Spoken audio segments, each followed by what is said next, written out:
cette capsule, nous aborderons le cinquième critère d'analyse, soit les reconnaissances de l'œuvre.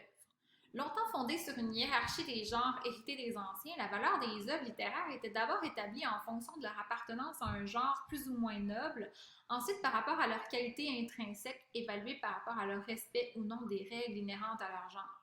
Avec l'éclatement de la hiérarchie des genres et en leur sein des règles, l'évaluation des œuvres change aussi forcément de critères.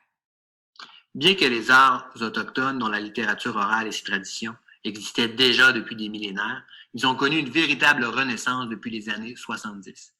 Il y avait chez nos nations un désir de s'adresser, entre autres, aux non-autochtones en utilisant de nouveaux langages.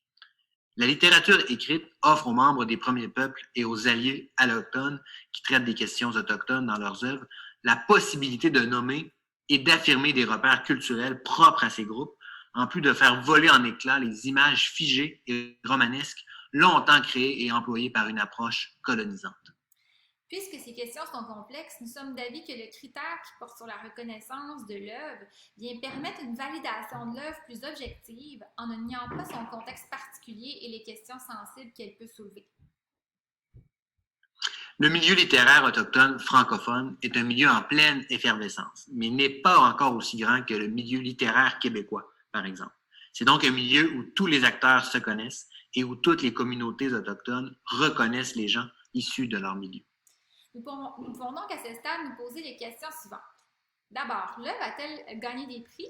Si oui, est-ce que ce sont des prix dédiés aux œuvres autochtones? Ensuite, l'œuvre est-elle répertoriée dans des banques de données crédibles telles qu'à la bibliothèque de Danak ou à la librairie Anonorak? Puis, est-ce que les critiques sont favorables à l'œuvre? Est-ce que l'œuvre est entérinée par un grand nombre des membres de la nation qu'elle concerne, par exemple?